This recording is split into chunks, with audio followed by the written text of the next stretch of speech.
লাগতেছে, এত বড় একটা অনুষ্ঠান, ভালো তো অবশ্যই লাগবে, সবাই আনন্দিত।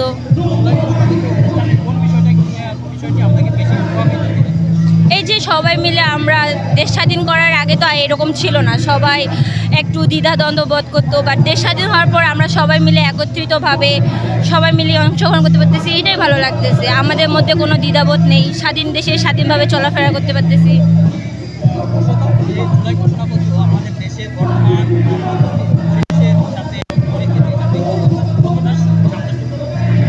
ভাইয়া এই বিষয়ে যদি বলতে চাই অনেক কিছুই হবে, বাট আমার কাছে মনে হয় যে জুলাই আন্দোলনের আগেও যে এরকম ছিল, জুলাই আন্দোলনের পরেও এরকম হয়েছে, বাট সরকার চেঞ্জ হওয়ার পর যে আমাদের দেশে আরেকটু উন্নত হওয়া দরকার সেটা হয়নি, কারণ এখনও নারীদেরকে সেভাবে আমার কাছে মনে হয় প্রতিপন্ন করা হয়। অনেক সময় দেখবেন যে নারীদের মানে অধিকারটা এখনও বঞ্চিত, সেভাবে নারীদেরকে স্বাধীনতা দেয়নি।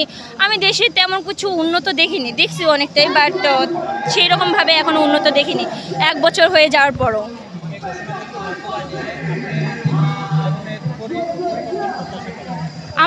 আমি যেহেতু নারী, আমি চাবো একজন নারী হিসেবে নারীর মর্যাদাটা যেন ঠিকভাবে পাই। আমরা রাস্তাঘাটে চলতে ফিরতে যেন আমরা সেই সুযোগ সুবিধা পাই। সে মানে এখন যে পরিমাণে ইফটিজিং, তারপর ধর্ষণ হচ্ছে, সে থেকে আমরা যেন সবাই মুক্তভাবে পাই। তারপর ধর্ষণকারী যারা খুন করতেছে, যারা অন্যায় করতেছে, তাদের যেন সুস্থ বিচার হয়, সেটাই আমি চাবো। মানে দেশের আইন কানুনটা যেন সুস্থভাবে চলে, দুর্নীতি ছাড়া আমি দেশ চাই।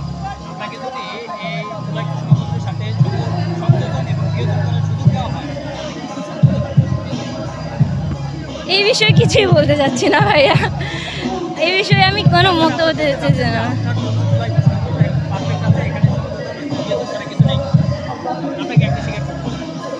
না, আছে অনেক সংযোজন বিয়োজন করার আছে। সংযোজন আর বিয়োজন কি করব, সরকার যেটাই বুঝবে সেইটাই। আমরা যেহেতু ছোট মানুষ, এত বলে তো লাভ নেই। আমার কাছে মনে হয় যেমন মাইলস্টোন স্কুলের বিমান ধ্বংস হয়ে গেছে, সেই দিকে একটু খেয়াল রাখা, কারণ শিক্ষা প্রতিষ্ঠান যেহেতু এত বড় একটা প্রতিষ্ঠান, সেখানে এত বড় দুর্ঘটনা, সেই দিকে ঘটনা মানে সেই দিকে লক্ষ্য রাখা। তারপর রাস্তাঘাট অনেক উন্নত করা, যেহেতু আমাদের দেশে এখনও রাস্তাঘাট অনেক জায়গায় উন্নত না, সেক্ষেত্রে রাস্তাঘাট উন্নত করা। পরিবেশ যেন দূষণ না থাকে, সেই দিকে আর কি সবসময় পরিষ্কার পরিচ্ছন্ন রাখা উচিত। সব ক্ষেত্রেই সংযোজন বিয়োজন আছে, আমার কাছে মনে হয় এটা সংরক্ষণ করলে আরও বেশি ভালো হয়।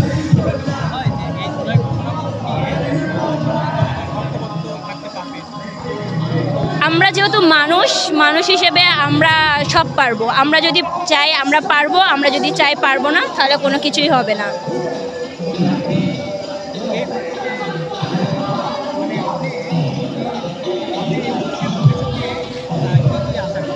বুঝতে পারিনি আপনার প্রশ্ন।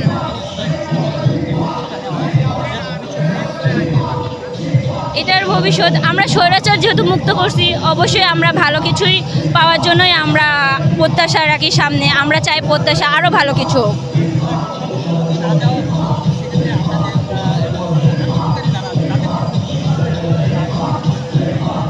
বুঝিনি আপনার প্রশ্নটা। কেন জরুরি? যেহেতু স্বৈরাচার ছিল তখন দেশের পরিস্থিতি আলাদা ছিল, অনেক খুন খারাপি হয়েছে, এখন দেশে অনেকটাই কমে গেছে। অবশ্যই দেশ চায় দুর্নীতি মুক্ত। হ্যাঁ হয়েছে, আবার সংবিধানে অনেক কিছু নিয়ম চেঞ্জ করা উচিত আমার কাছে। তখন সেক্ষেত্রে আমরা আলাদা পদক্ষেপ নিতাম, যেহেতু তাদেরও মতবাদ থাকতো, আমাদেরও মতবাদ থাকতো, তাহলে আমরা সবাই মিলে বসে একটা পক্ষে নিয়ে মতবাদ নিয়ে আমরা সেইটাই দিকে আগাইতাম যে ঠিক আছে, ওনাকে আরেকবার সুযোগ দেওয়া যায়। মানুষ মাত্রই ভুল, উনি এত বড় একটা পদে আসনে আছে, উনি সেই সময় অনেক স্ট্রেট ছিল, তার মেন্টালিটিভাবে সেভাবে কাজ করেনি, হয়তো ভুলে কথা বলেই ফেলছে, এরকম হয়ে গেছে। এখন যদি মাপছে মনে করেন, আবার যদি ওনাকে একটা সুযোগ দেওয়া যেত, আর সে যদি বলতো যে আমি এভাবে কাজ করব, আমরা সুযোগ দিতাম ওনাকে, দেখতাম উনি ঠিকভাবে কাজ করতে পারতেছে কেন। যদি ঠিকভাবে উনি ওনার কথা রাখতে পারতো তাহলে আমরা দেখতাম, আর যদি কথা রাখতে না পারতো তাহলে অবশ্যই সেটা বিপরীত হইতোই।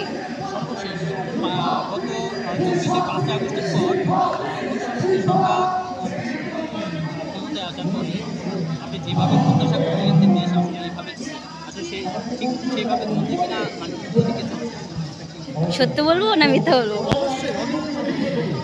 সত্যি বলতে কি আমার কাছে মনে হচ্ছে না। আমি মানে আগেও যেরকম দেখছি এখনও সেই রকমই দেখছি, শুধু আমি সরকার পতনটাই দেখছি, আমি এর বেশি কিছু পরিবর্তন দেখিনি। আমি আগে দেখছি ছাত্রলীগ কেমন ছিল, এখন দেখতেছি ছাত্র বিএমপির যারা ছিল, বলবো না ছাত্র দলের কথা, বিএমপির লোকেরা আগে ছিল হচ্ছে আপনার আওয়ামী লীগ, এখন হয়েছে বিএমপি। যেহেতু 17 বছর তারা না খেয়েছিল, 17 বছর পর হুট করে যখন স্বাধীনতা পেয়ে গেছে তারা অবশ্যই ভোগ করবেই, কারণ একটা ক্ষুধার্ত প্রাণী যদি অনেক দিন পর নিজে আক্ষেপ ধরে রাখার পর খাবার পেলে অবশ্যই সে তো ভোগ করবেই। সো আমার কাছে মনে হয়নি বেশ কিছু উন্নতি হয়েছে। এক আওয়ামী লীগ গেছে, আমার কাছে মনে হয় আরেক বিএমপি আসছে। সো আমরা যদি চাই যে সব কিছু মতভেদ করে একটা সুস্থ সম্বল ভালো দেখে একটা যদি সরকার নিয়ে আসতে পারি তাহলে হচ্ছে আমরা চালাতে পারবো। যেমন আমাদের পূর্ব যুগে যারা ছিলেন, যেমন আবু বকর রাদিয়াল্লাহু আনহু, তাদের মতন যদি আমরা তো পারবো না, কিন্তু তাদের মতন যদি আমরা দেশটা চালাতে পারি ইসলামিক শরীয়ত, তাহলে অবশ্যই আমরা অনেকাংশ পাবো। যেহেতু বিচার সংস্কার অবশ্যই বিচার সুস্থভাবে হতে হবে, আর বিচার সুস্থভাবে হলে সংস্কার এমনিতেই সুস্থভাবে হয়ে যাবে।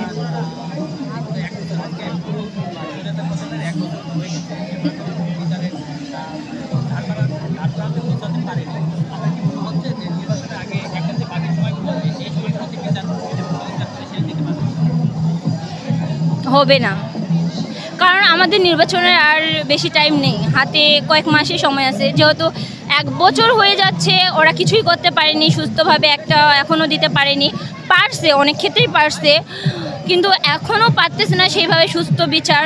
তো ওই যে আগেই বললাম যে 17 বছর না খেয়েছিল, 17 বছর পেয়ে হঠাৎ করে আগে তারা নিজের পেট ভরাবে, তারপরে তারা ভেবে দেখবে।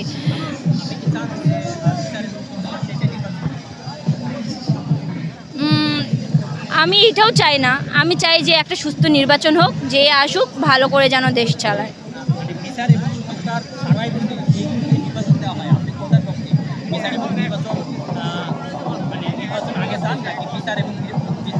ভাইয়া সংবিধানে আছে যে সরকার পতন হওয়ার 90 দিনের পর হচ্ছে আপনার নতুন সরকার গঠন হয়। সেখানে 1 বছর হয়ে যাচ্ছে আমাদের সরকার অন্তর্বর্তীকালীন আছে। সেক্ষেত্রে আমার মনে হয় যে সংবিধান অনুযায়ী 90 দিন পরে যদি নির্বাচন হতো, হয়নি সেটা আলাদা, আগে নির্বাচন হওয়া উচিত, তারপর সংস্কার মুক্ত করাই উচিত।